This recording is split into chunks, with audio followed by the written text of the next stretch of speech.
ভক্তবৃন্দের চরণে আমার কোটি কোটি প্রণাম।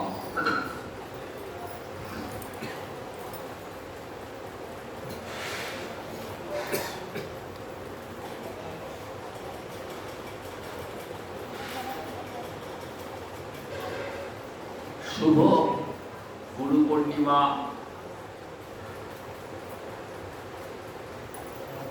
তিথি। গতকাল আমরা এই গুরু পূর্ণিমা তিথি আমরা প্রত্যেকেই পালন করেছি।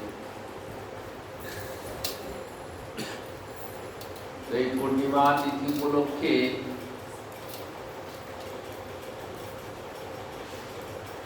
জগৎগুরু ব্যাসদেব, জগৎগুরু নিত্যানন্দ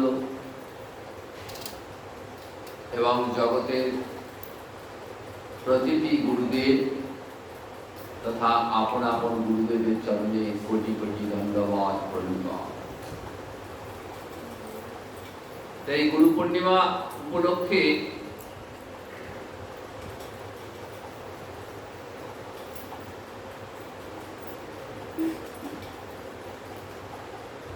আমরা কম বেশি প্রত্যেকেই জানি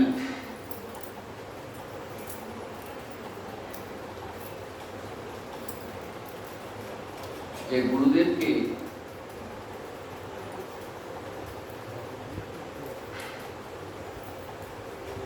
কেমন করে শ্রদ্ধা নিবেদন করতে হবে।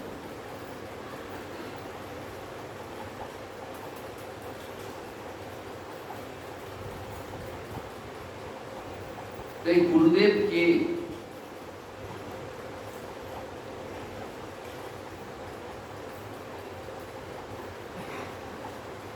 কেন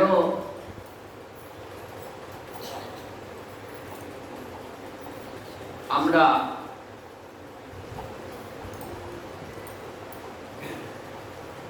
গুরুদেবের কাছে দীক্ষা গ্রহণ করব?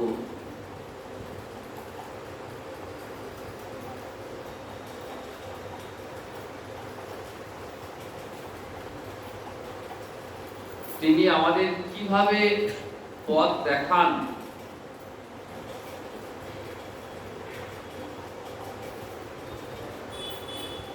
এবং তার স্বরূপটি কি?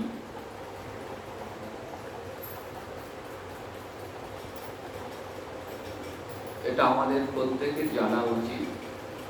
তবেই গুরুদেবের প্রতি আমাদের শ্রদ্ধা আসবে। আর শ্রদ্ধা না থাকলে ভজন সাধনের জগতে আমাদের পতন হয়ে যাবে। শ্রীমদ্ ভাগবতে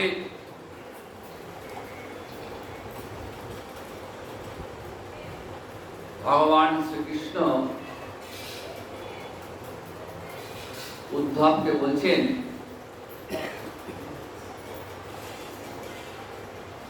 যে দেখো উদ্ধব, আচার্য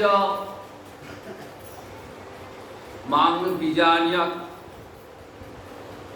নাম মন্যেত কহিচিত ন মর্ত বুদ্ধাস্যেৎ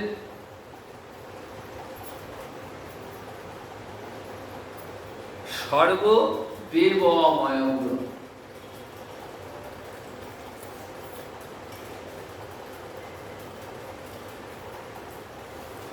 অর্থাৎ আমাকে আচার্য বা গুরু রূপে জানবে।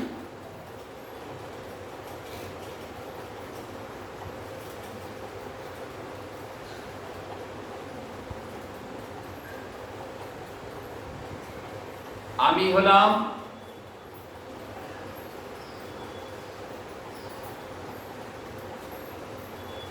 আচার্য গুরু।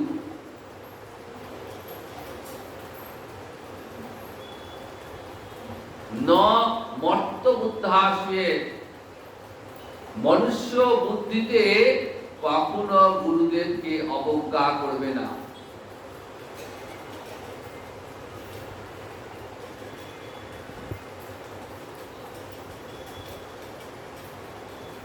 সর্বদেবময় গুরু। গুরুদেব হলেন সর্বদেবময়।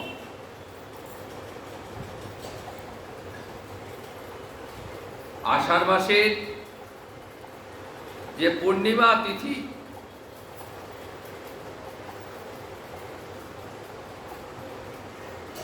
এই তিথিটি গুরু পূর্ণিমা তিথি নামে খ্যাত।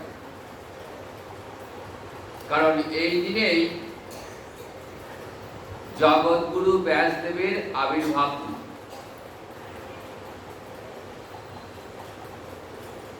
এবং তিনি যেদিন আবির্ভূত হন সেই দিনটি ছিল বৃহস্পতিবার।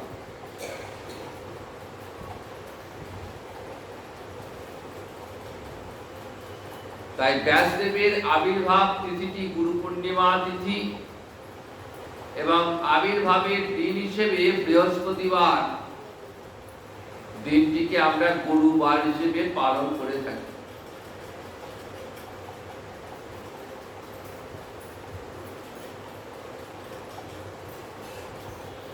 তো ব্যাসদেবকে জগৎগুরু কেন বলা হয়?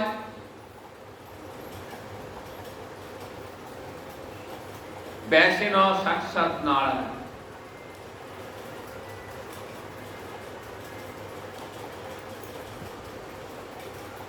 স্বয়ং নারায়ণ ব্যাস রূপে পৃথিবীতে এসেছিলেন যখন পৃথিবীতে ধর্ম, জ্ঞান, ভক্তি, বৈরাগ্য, ধর্ম এগুলি লোপ পেতে বসেছে।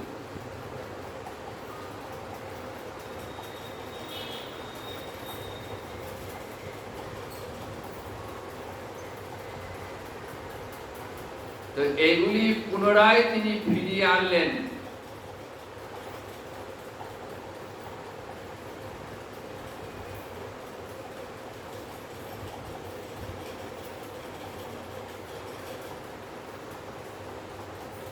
জগৎজীব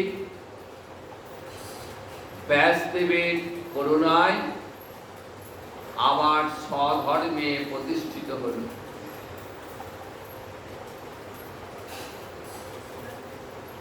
তাই জগতের প্রত্যেকটা জীব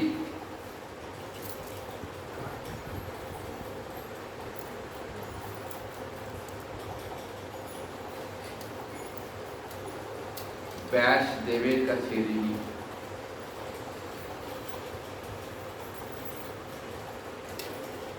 তিনি পুরাণ, মহাভারত গ্রন্থাদি রচনা করলেন এবং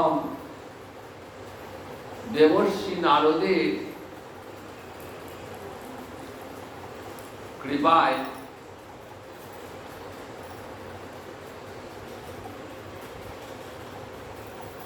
শ্রীমদ্ ভাগবত রচনা করলেন।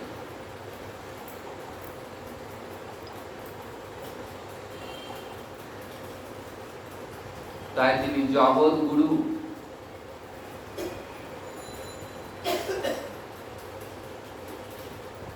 এই শ্রীমদ্ ভাগবতে ভগবান শ্রীকৃষ্ণ উদ্ধবকে গুরুতত্ত্ব প্রসঙ্গে বললেন যে দেখো উদ্ধব, আচার্য মানবী জানিয়া, মানে আমাকে আচার্য বলে জানবে।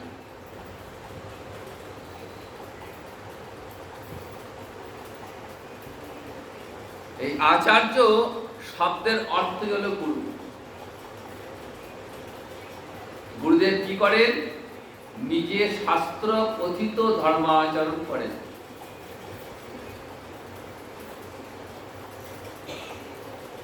এবং শিষ্যকে সেই ধর্মাচরণ শেখান হাতে ধরে।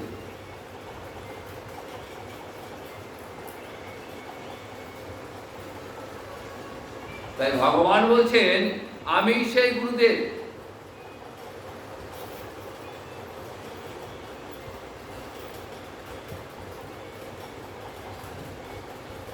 গুরু বন্দনায় আমরা বলি জীবের নিস্তার লাগি নন্দ সুত হরি, ভুবনে প্রকাশ হন গুরু রূপ ধরি।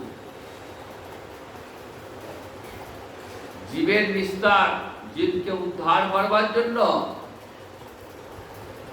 এই ভব সংসার থেকে জীবকে উদ্ধার করবার জন্যই নন্দসুত হরি অর্থাৎ নন্দনন্দন ভগবান শ্রীহরি তিনি এই জগতে গুরু রূপে প্রকাশ হতেন।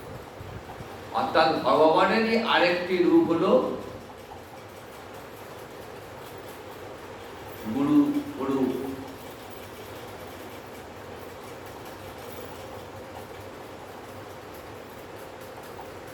তাই তিনি বলছেন ন মর্ত বুদ্ধাশ্রে,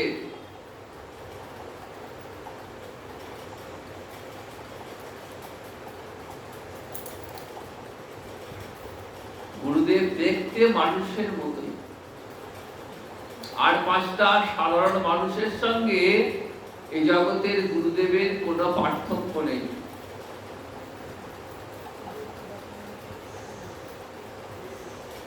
তথাপি গুরুকে যেন কখনো মনুষ্য রূপে ভেব না। গুরুকে মনুষ্য রূপে ভাবনাটা একটা বড় অপরাধ। কারণ শাস্ত্রে দেখবেন অনেক জায়গায় ভগবান অপেক্ষা গুরুর মহিমা অধিক অধিক রূপে দেখানো হয়েছে।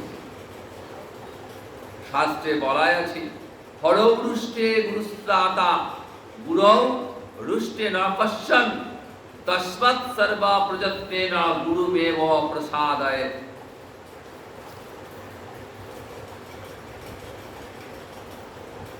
যদি ভগবান রুষ্ট হন তাহলে গুরুদেব ভগবানের রোষের হাত থেকে গুরুদেব জীবকে রক্ষা করতে পারেন। কিন্তু যদি গুরু রুষ্ট হন তাহলে স্বয়ং ভগবানও সেই রোষের হাত থেকে জীবকে রক্ষা করতে পারবেন না।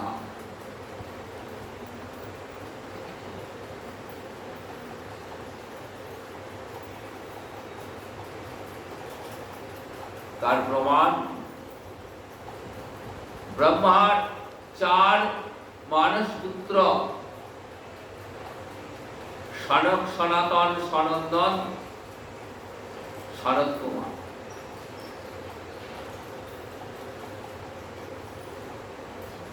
এদেরকে বলা হয় চতুষ্ষণ। ব্রহ্মার 4 পুত্র।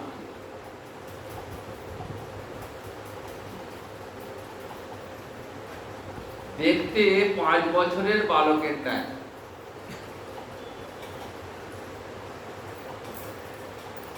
কিন্তু আসলে এদের বয়স কোটি কোটি বৎসর।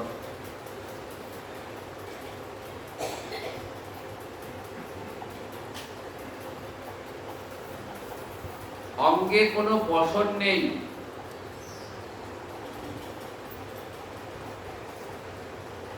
এই চতুষ্ষণ অর্থাৎ ব্রহ্মার 4 পুত্র বৈকুণ্ঠে গেলেন বৈকুণ্ঠপতি নারায়ণকে দর্শন করতে। বৈকুণ্ঠের দ্বারী জয় বিজয় পাহারাদার বৈকুণ্ঠে, ঢোকার মুখেই আটকে দিয়েছেন। তোমরা কারা, কোথা থেকে আসছো, বিভিন্ন প্রশ্নের উত্তর দিতে হবে। তো এরা যখন বললেন দেখো আমরা হলাম ব্রহ্মার মানস পুত্র,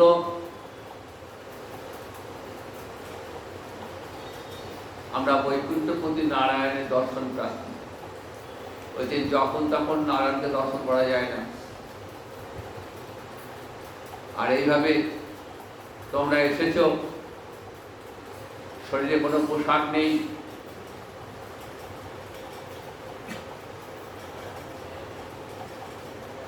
এখানে সবার প্রবেশাধিকার নেই। তারা চিনতে পারে জয় বিজয় এই চতুষ্ষণ ব্রহ্মার 4 মানস পুত্রকে চিনতেই পারেনি। তাই ঢুকতে বাধা দিলেন।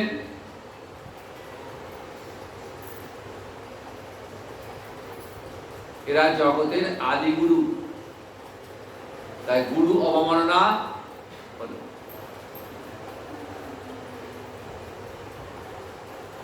জয় বিজয়ের আচরণে অত্যন্ত ক্রুদ্ধ হয়ে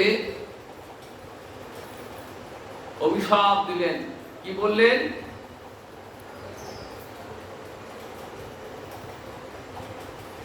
যে তোমরা বৈকুণ্ঠের দাঁড়ি, বৈকুণ্ঠ পাহারা দিচ্ছ,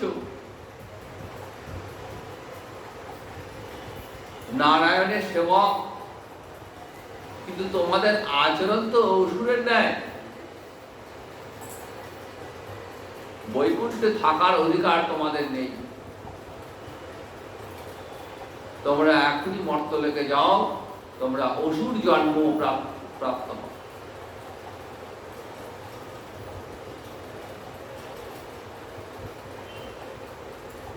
এদিকে যখন জয় বিজয়ের সঙ্গে বাগবিতণ্ডা চলছে, তখন নারায়ণের কানে কথা ঢুকে গেল। ভক্তের অপমান হচ্ছে তো, আর ভগবান ভক্তের অপমান কখনো সহ্য করতে পারে না। তিনি বুঝতে পেরেছেন কোথাও একটা গন্ডগোল হচ্ছে, ছুটতে ছুটতে আসছেন। যখন এসেছেন তখন এরা অভিশাপগ্রস্ত হয়ে গেছে। যখন প্রভু এসে দাঁড়িয়েছেন, জয় বিজয় চরণ ধরে বলছে, প্রভু আমাদের রক্ষা করুন, আমরা বুঝতে পারিনি, না বুঝে অপরাধ করেছি তো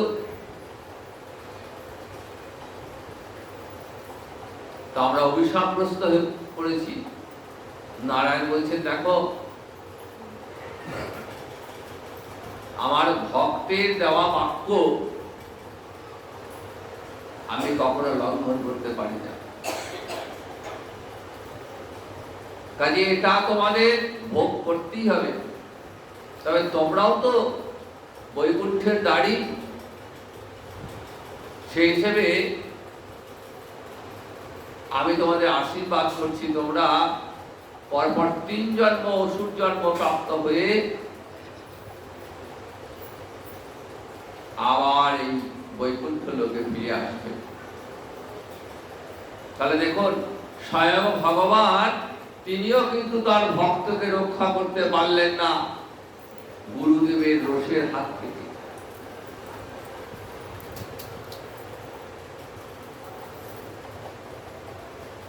কিন্তু যদি ভগবান দুষ্ট হন, তাহলে গুরুদেব পারেন ভক্তকে ভগবানের হাত থেকে রক্ষা করতে।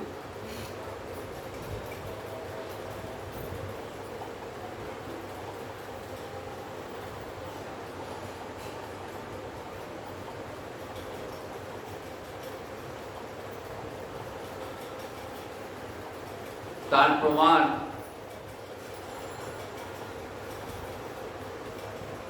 জগায় মাথায়।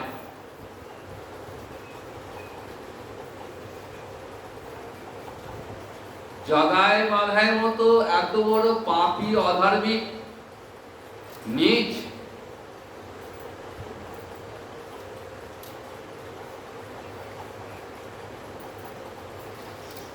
জগতে আর দ্বিতীয় নেই।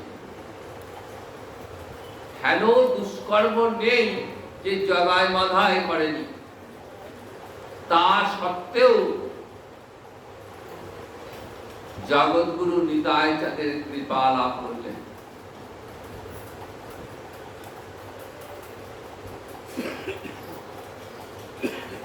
গুরু কৃপায় হরি মেলে।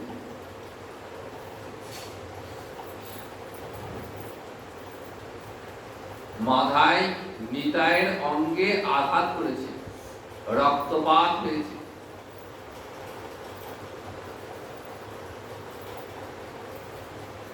গৌরী জানতে পেরেছেন, ছুটতে ছুটতে এসেছেন। অভিন্ন চৈতন্য তনু নিতাই চাঁদ, তার অঙ্গে আঘাত। তার এত বড় সাহস! ক্রোধে অগ্নি শর্মা হবে। ভগবানের ক্রোধ মানে যে সে ব্যাপার না। সুদর্শন চক্রকে আহ্বান করেছেন, নিতাই চাঁদ দেখছেন এখনই জগায় মাদায় ধ্বংস হয়ে যাবে, কিন্তু তিনি তো পতিত পাবন, পতিত জনকে অধম জনকে উদ্ধার করবার জন্যই তার অবতার। তাই যেই সুদর্শন চক্রকে আহ্বান করেছেন, সঙ্গে সঙ্গে গৌরীকে বলছেন, প্রভু তুমি এমন কাজ করো না, তুমি সুদর্শনকে ফিরিয়ে দাও প্রভু। তুমি যে কথা দিয়েছো, এবে অস্ত্র না ধরিব, কারো প্রাণে না মারিব, নাম দিয়ে চিত্ত শুদ্ধি করিব সবার।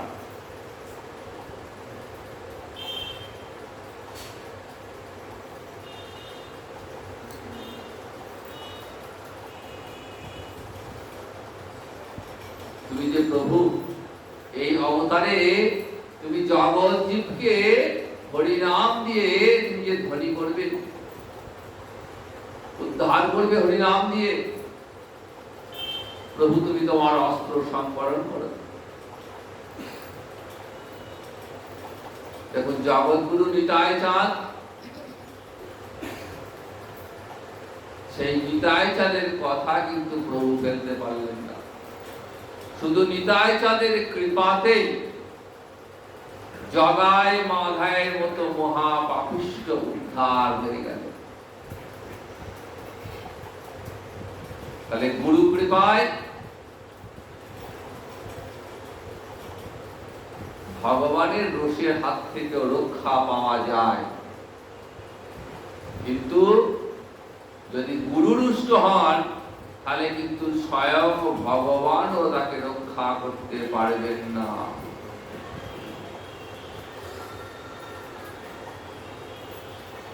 কাজে আমাদের সর্বদাই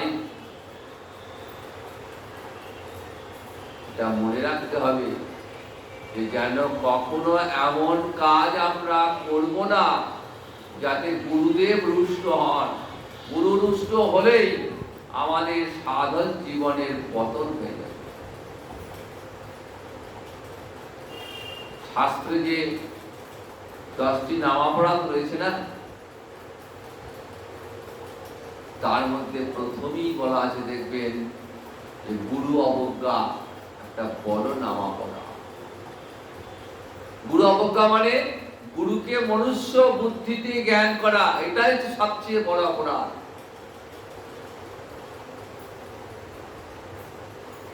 দীক্ষা গ্রহণ করবার পূর্বে ওই জন্য ভালো করে চিন্তা ভাবনা করতে হবে যে আমি যাকে গুরুরূপে বরণ করতে চলেছি তাকে আমি তার প্রতি সেই শ্রদ্ধা প্রদর্শন করতে পারবো তো। কোন অবস্থাতেই যেন গুরু অবজ্ঞা না হয়। গুরুদেব হলেন কৃপার মূরতি, তিনি কৃপা না করলে আমরা এই ভব সংসার থেকে কোনো মতেই উদ্ধার পাবো না। গুরুদেবের ভূমিকাটি কিরকম? গুরুদেব শিষ্যকে হাতে ধরে কোথায় নিয়ে যাবেন? তৎপদং দর্শিতং যেন তস্मै শ্রী গুরবে নমঃ। তৎপদং, সেই গোবিন্দের চরণ দর্শন করিয়ে দেবেন। যে গোবিন্দের চরণ তল থেকে জীবের উৎপত্তি, জীব কর্মফলের চক্রে মায়ার সংসারে এসে মায়ার প্ররোচনায় পা খাচ্ছে, ঘুরছে, অবিরত ঘুরে চলেছে, মোহ বর্তে আবর্ত হয়ে পড়েছে। তার ফলে শুধু বিষয় ভোগ, বিষয় ভোগ, বিষয় ভোগ, বিষয় বিষয় বিষয়, টাকা পয়সা, বাড়ি গাড়ি, স্ত্রী পুত্র কন্যা, এই নিয়ে চিন্তা করতে করতে ভাবতে ভাবতে যত ভাবছে তত বেশি গভীরে ঢুকে যাচ্ছে। কিছুতেই এই মোহগর্ত থেকে বেরিয়ে আসতে পারছে না।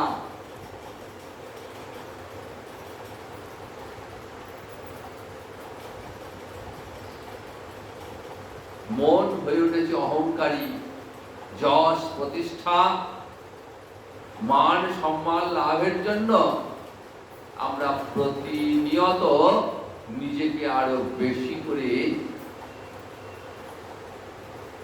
এই বিষয়ের দিকে ঠেলে দিই। তার ফলে কিছুতেই আর এই সংসার মোহ থেকে উদ্ধার লাভ করতে পারছি না। কিন্তু যখনই গুরুচরণে আশ্রয় লাভ করব, যখনই গুরু কৃপা লাভ হবে, তখন আস্তে আস্তে আস্তে আস্তে আমাদের এই মোহটা দূর হবে। কারণ গুরুদেব আমাদেরকে হাতে ধরে সেই চরণপদ্ম, সেই গোবিন্দের চরণপদ্ম পাওয়ার ঠিকানাটা দেখিয়ে দেবে। রাস্তা হারিয়ে ফেলেছি, ভুল রাস্তায় যাচ্ছি, এত বাঁক রাস্তায় যে এবাকে সেবাকে ঢুকতে ঢুকতে মেন রাস্তাটাই খুঁজে পাচ্ছি, কোন দিকে যাব। তখন গুরুদেব এসে আমাদের হাতটা ধরবেন, চলো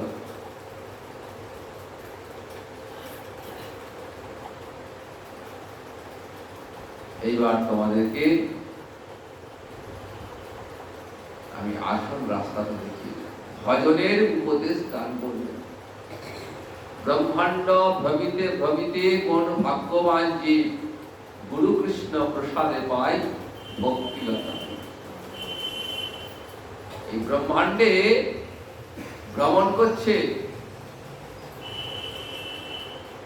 84 লক্ষ জীবদেহে ভ্রমণ হচ্ছে, তার মধ্যে কোন এক ভাগ্যবান জীব। কে ভাগ্যবান? না যার গুরু কৃপা লাভ হয়েছে, সেই ভাগ্যবান জীব গুরু কৃষ্ণ প্রসাদে পান ভক্তিলতা। গুরুর কৃপায় অন্তরে তার ভক্তিলতা বীজ অঙ্কুরিত হয়েছে।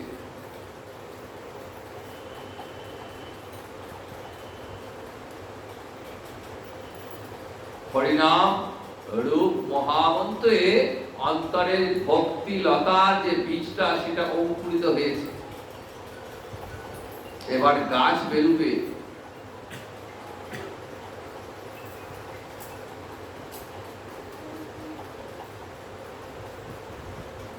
সেই ভক্তিলতা বীজ যেদিন ভক্তের অন্তরে, জীবের অন্তরে অঙ্কুরিত হবে, সেই দিন তার মঙ্গলের দরজাটি চিরকালের জন্য খুলে গেল, আর তাকে ফিরে তাকাতে হবে, আর পিছন ফিরতে হবে না। রাস্তা হারিয়ে এদিক সেদিক ঘুরে বেড়াচ্ছি, কিন্তু এইবার আলোর দিশা পেয়ে গেছে। অন্ধকারে ঘুরছিল, এবার আলোর দিশা লাভ করেছে। দেখতে পাচ্ছে যে সম্মুখে আলো জ্বলছে, ওই পথ দিয়ে আমাকে যেতে হবে। গুরুদেব ওই আলোর পথের দিকে এগিয়ে নিয়ে যাচ্ছে।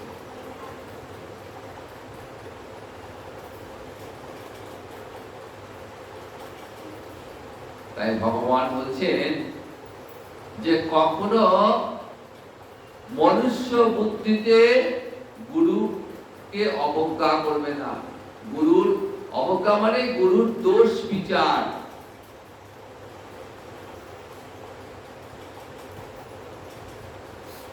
গুরু তো সাধারণ মানুষের প্রতি, আর 5টা সাধারণ মানুষের প্রতি গুরুদেব। তাহলে অনেকে তর্কের খাতিরে বলতে পারেন যে গুরুদেব তো সাধারণ মানুষের মতনই, তার আচার আচরণ সব তো সাধারণ মানুষের মতো, তাহলে কেন সাধারণ মানুষ জ্ঞান করবো না? শাস্ত্র বলছেন যে দেখো, তোমরা যে তুলসী গাছে জল দাও না, তুলসীতে, ওই তুলসী গাছটাও তো আর 5টা সাধারণ গাছের মতোই। আর 5টা গাছ যেমন বৃদ্ধিপ্রাপ্ত হচ্ছে, তুলসী গাছটা সেরকমই বাড়ছে, সেই গাছেও পোকা লাগছে। আর 5টা গাছে যেমন পোকা মাকড় বাস করে, পোকা ধরে, তুলসী গাছেও পোকা ধরে, তুলসী গাছটা শুকিয়ে যায়। আর 5টা গাছের মতোই, যে তুলসী বৃক্ষ বলে তার অন্য কোনো অসাধারণ বৈশিষ্ট্য কিছু নেই, তথাপি আমরা তুলসী গাছে জল দিই, তুলসীকে স্নান করায়, তুলসী পত্র দিয়ে গোবিন্দের অর্চনা করি। আবার তোমরা যে গঙ্গা জলে স্নান করো, নিজেকে পবিত্র করো, সেই গঙ্গা জলটাও কিন্তু আর 5টা নদীর জলের মতোই।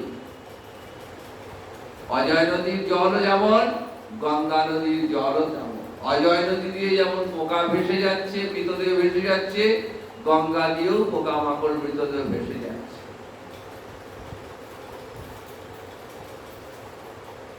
কিন্তু আমরা গঙ্গা জলে স্নান করে পবিত্র করি, গঙ্গার জল দিয়ে আমরা অর্চনা করি, গঙ্গা জল ঠোঁটে স্পর্শ করে আমরা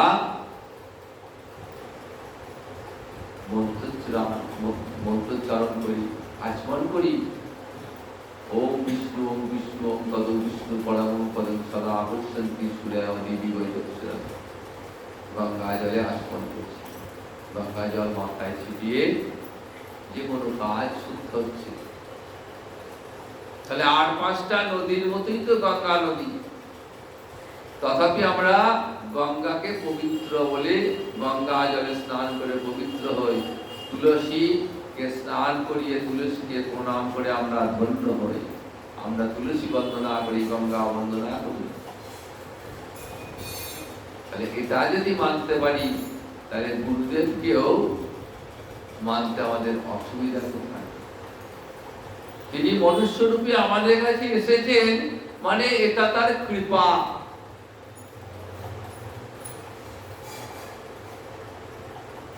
তিনি নররূপে আমাদের মধ্যে বিরাজ করছেন, এটা তার কৃপা। যদি ভগবান আমাদের সামনে সরাসরি নেমে আসেন, তার এই সরৈশ্বর্যশালী অলৌকিক রূপ দর্শন করে আমরা কি আর তাকে ভজনা করতে পারবো? ভয় হৃদয়ে ভগবান, দেখুন ভগবানের রূপ দর্শন করে, বিশ্বরূপ দর্শন করে অর্জুন ভয়ে ফ্যাল ফ্যাল করে তাকিয়ে আছে, ভয় পাচ্ছে, কাঁপছে, বলছে হে কেশব, তোমার এই রূপ সংবরণ করে আমি সহ্য করতে পারছি না। নেবার ক্ষমতা তৈরি হয়নি।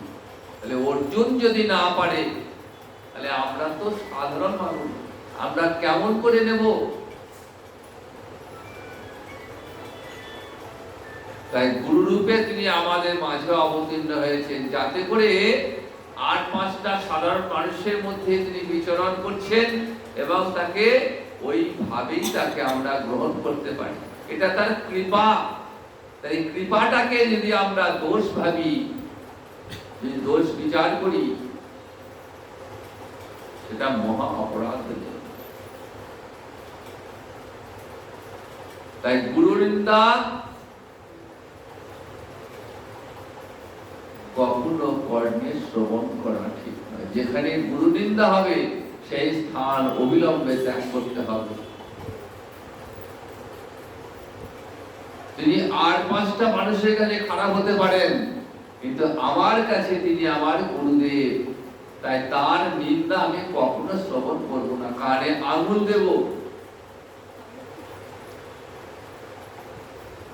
যেখানে গুরু নিন্দা হয়, সেই স্থানে কখনোই থাকা উচিত নয়, মহা অপরাধ হয়ে যাবে।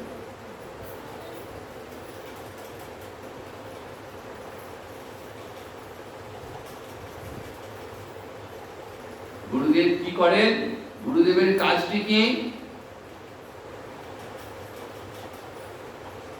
শিষ্যের কর্ণরন্ধ্রে কাম বীজ মন্ত্রটি প্রবেশ করিয়ে দিলেন। কাম বীজ, কাম গায়ত্রী।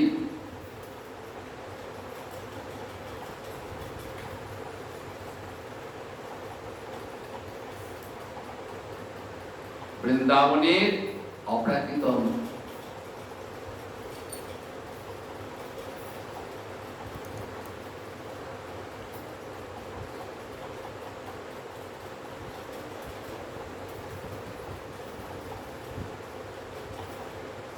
ওই কামবীজ মন্ত্রে ভগবানকে আহ্বান করে।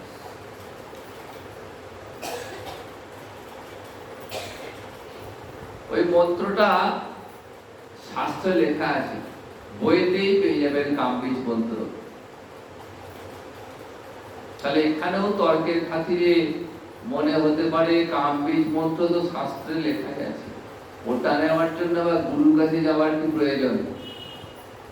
গুরুর কাছে যাওয়া মানেই তো একটু প্রণামী দিতে হবে, ফল মিষ্টি নিয়ে যেতে হবে, ফালতু খরচা। তার থেকে বাজারে বই পয়সা, বইটা কিনে নেবো, বইটা কিনে মুখস্থ করে নেবো। শাস্ত্র বলছেন না, সেটা হবে না। যতক্ষণ পর্যন্ত নয় মন্ত্রে গুরুদেবের লালা মিশ্রিত না হচ্ছে, গুরুদেব যতক্ষণ পর্যন্ত না নিজে ওই মন্ত্রের আস্বাদন করছেন, ততক্ষণ পর্যন্ত এই মন্ত্র নিষ্ক্রিয়, মন্ত্রের কোনো কাজ হবে না। মন্ত্রটা কেমন? বট বীজ, বট বীজের মতো। দেখবেন বট গাছে যে ফল, লাল লাল ফল মাটিতে ছড়িয়ে ছিটিয়ে থাকে বিভিন্ন জায়গায়, যেখানে বট গাছ তার তলায় প্রচুর বট ফল পড়ে থাকে, সেখান থেকে দেখবেন কোনো গাছ হচ্ছে না। কি অদ্ভুত ব্যাপার! আমরা তো জানি ফল থেকে বীজ, সেই বীজ থেকে আবার নতুন চারাও, কিন্তু বট গাছের যে ফল, সেই ফল থেকে কোথাও কিন্তু বট গাছ হচ্ছে না। কিভাবে হবে সেটা? ওই বট ফলটা পাখিতে খায়, পাখির খাবার হচ্ছে বট ফল। পাখি খেলো, খাওয়ার পর ওই পাখির লালার সঙ্গে বীজটা মিশে গেল, দিয়ে পাখির বিষ্ঠা দিয়ে, পাখির মল দিয়ে ওই বীজটা বেরিয়ে গেল।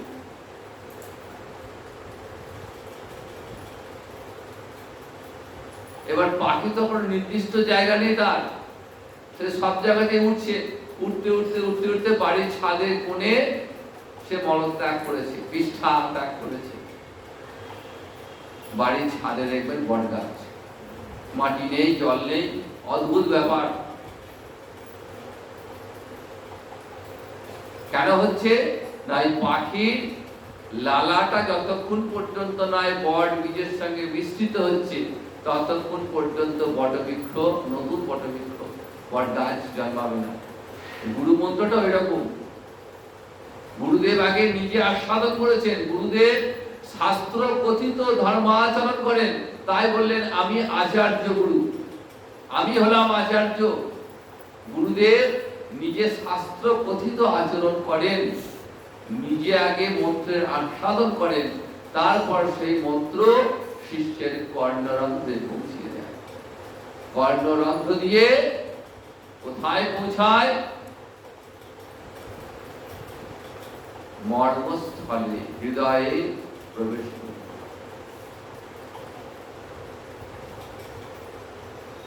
হৃদয়ে যেই প্রবেশ করলো, অন্তরাত্মা রয়েছেন, ঘুমিয়ে রয়েছেন। কেন না? তিনি রাত্রি খাবার পাননি, না খেয়ে খেয়ে দুর্বল হয়ে গেছেন। আমরা ভাবছি যে খাবার দিচ্ছি, প্রতিদিন তো খাচ্ছি, যা খাচ্ছি, খাবার তো কোনো হিসেব নেই, যা পাচ্ছি তাই খাচ্ছি।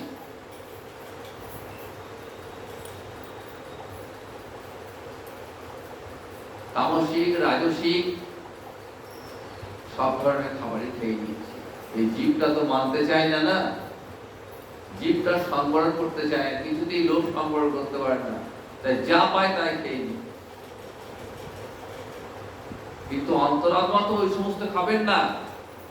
কিন্তু আমরা বলি যে আমরা তো আত্মাকে খাবার দিচ্ছি, আমরা যে কথাতেই বলি না যে আত্মা চাইছে দিয়ে দাও, এই তো মরতে বসেছে, আর তো বেশি দিন নেই, যা চাইছে দিয়ে দাও। আত্মা কষ্ট পাচ্ছে, কিন্তু আত্মা কি সত্যি কষ্ট পান? আত্মা কষ্ট পান না। আত্মা তিনি পরমাত্মার অংশ, জীবাত্মা বলি আমরা। এই জীবাত্মা পরমাত্মার অংশ। তিনি এই জগতে কোনো খাবারই তিনি খাবেন না। তাকে মন্ডা, মিঠাই, রাজভোগ যাই দেন না কেন, গ্রহণ করবেন। তাহলে আমরা যেটা খাই সেটা কি বলেন? সেটা প্রাণবায়ুকে আমরা খাবার দিচ্ছি।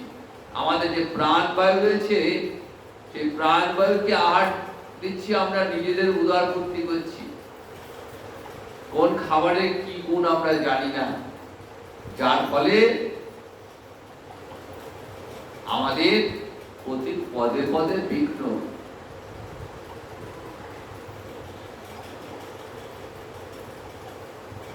মালা গলায় মালা নিতেই ভয় পাচ্ছি আমরা। মালা নিয়ে তো কিছু খাওয়া যাবে না, মালা নিয়ে তো মিথ্যা কথা বলা যাবে না, মালা নিয়ে কারোর সঙ্গে প্রবঞ্চনা করা যাবে না।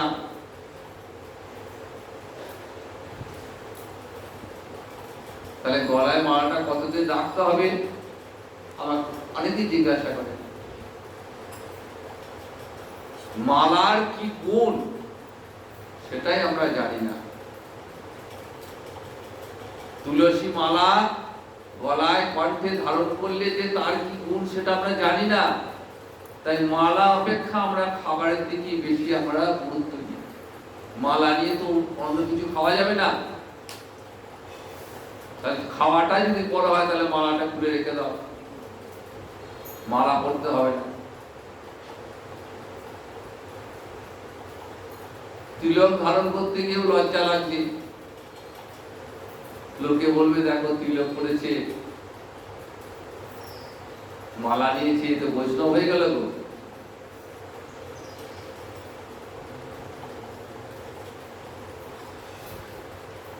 সুতরাং জীবাত্মাকে পুষ্ট করতে হবে। লোকে কি বলল সেটা ভেবে আমার লাভ নেই। আমি আমার জীবাত্মাকে পুষ্ট করব। গুরুদেব আমাকে সেই পথ দেখিয়ে দিয়েছেন, আর আমি পিছন ফিরে তাকাবো না। ওই যে কর্ণরন্ধ্র দিয়ে যে বট বীচের ন্যায় মন্ত্রটা প্রবেশ করে গেছে না, ওই মন্ত্রটা প্রবেশ করার মাত্রই আমার হৃদয়ে যে অন্তরাত্মা তিনি জেগে ঘুমিয়েছিলেন, জেগে উঠেছেন। দুরূপে গুরুদেব বিরাজ করেন। বাইরে তিনি আচার্য গুরু, আর অন্তরে আছেন চৈত্য গুরু।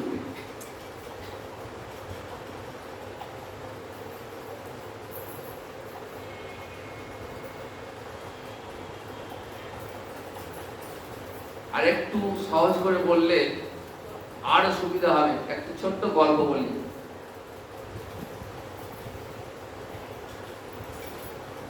এক গোয়ালা, তার দুধের ব্যবসা।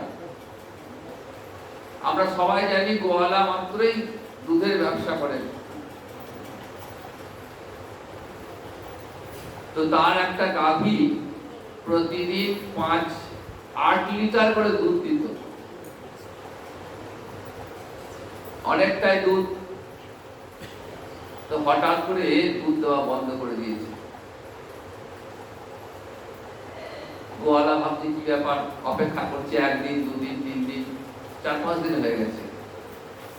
এইবার তো ডাক্তার দেখাতে হবে।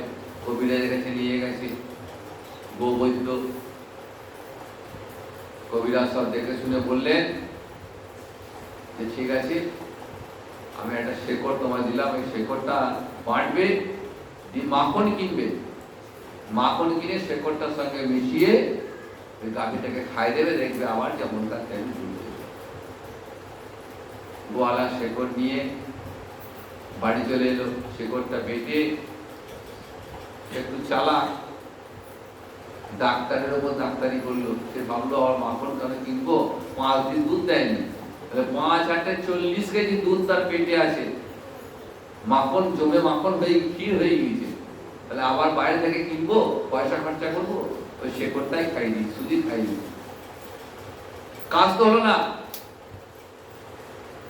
গাভী কিন্তু তার রোগ সারল না, যেমনকার তেমনি সে দুধ দেওয়া বন্ধ রাখলো। দুদিন দেখে আবার গেছে, বলছে কবিরাজ মশাই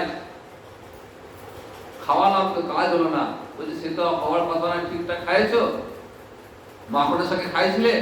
বলছে না, মাখনটা কিনিনি, শেকড়টা নিয়ে গেলাম তো, মাখন তো পেটেই আছে, আবার কিনবো তাই ভাবলাম। বলছে ওই জন্যই তুমি যতক্ষণ বাইরে রেখে মাখনটা না খাওয়াবে ততক্ষণ পর্যন্ত ভেতরে দুধ তৈরি হবে না।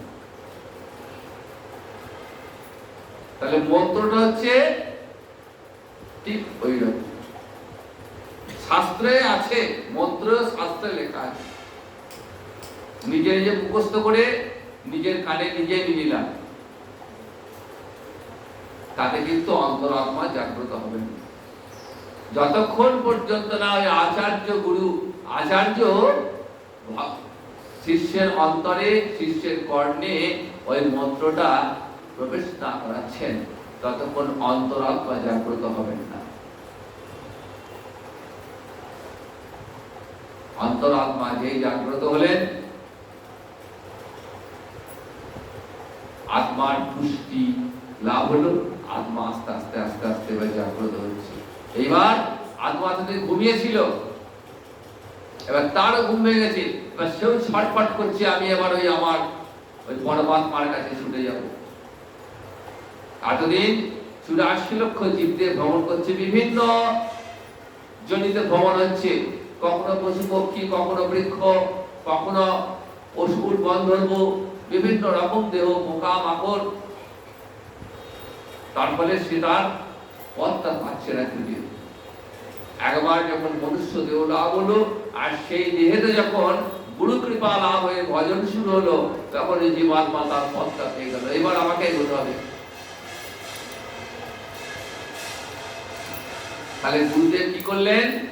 শিষ্যকে হাতে ধরে ওই রাধা মাধবের গৌরহরির চরণ পদ্ম দেখিয়ে দিলেন। তাই ভগবান বলছেন, গুরুদেব আমি তোমার কাছে কৃতজ্ঞ যে তুমি আমার হারানো সন্তানকে আমার কাছে ফিরিয়ে দিয়েছো। আমার সন্তান পথ হারিয়ে ফেলেছে, পথভ্রষ্ট হয়ে পড়েছে, সে হারানো সন্তানকে তুমি ফিরিয়ে দিয়েছো। তুমি গোলকে বৈকুণ্ঠে আমার বাম পাশে থাকবে। জগতে আগে তোমার পুজো হবে, আগে গুরু পুজো, তারপর আমার পুজো। যদি কেউ গুরু পূজা না করে আমার পূজা করে, আমি সেই পূজা গ্রহণ করি না। সর্বদেব ময় গুরু বলেন, আমি হলাম সমস্ত দেব। আমাকে পুজো করা মানেই সমস্ত দেব দেবীর পূজা। গুরু ব্রহ্মা গুরু বিষ্ণু গুরুদেব মহেশ্বর গুরুরেবা পরম ব্রহ্ম তস্मै শ্রী গুরবে নমঃ। বলেন আমি ব্রহ্মা, আমি বিষ্ণু, আমি মহেশ্বর, আমি পরম ব্রহ্ম। আমার পূজা, গুরু পূজা মানে ব্রহ্মা বিষ্ণু মহেশ্বর সমস্ত দেব দেবীর পূজা হয়ে গেল। সমস্ত দেব দেবী ওই গুরু পূজায় সন্তুষ্ট হয়ে গেলেন। তাই গুরুদেব কৃপার গুরুতি, এমন গুরুদেবের সংস্পর্শ পেয়ে, এমন গুরুদেবের কৃপা লাভ করে যেন কখনোই যেন গুরু অবজ্ঞা করবেন না। যেখানে গুরু নিন্দা হবে সেই স্থান ত্যাগ করবেন, আর সর্বদাই গুরুর চরণ ধরে থাকবেন। জীবন ধন্য হয়ে যাবে। এই মানব জীবন বড় দুর্লভ জন্ম, বহু কষ্ট করে 84 লক্ষ জীব ভ্রমণের পর তবে একবারে মানব দেহ লাভ হয়েছে। আর এই মানব দেহে গুরু কৃপা লাভ হওয়া মানেই এই মানব জীবন ধন্য হয়ে গেল, আর পিছন ফিরতে হবে না। তা সেই জগৎ গুরু নিতাই চাঁদ তিনি কৃপা করে আমাদের কাছে এই পথ দেখিয়েছেন। তার সেই দেখানো পথেই আমরা গুরু কৃপা লাভ করে আমরা বহু নিত্যানন্দের ভজন সাধন করছি। তাই জগৎ গুরু নিত্যানন্দের চরণে এবং জগতের সমস্ত গুরুদেবের চরণে এবং আপন আপন গুরুদেবের চরণে কোটি কোটি প্রণাম জানিয়ে আজ এখানে গুরু কথা বিশ্রাম নিচ্ছি। জয় নিতাই, জয়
যায় না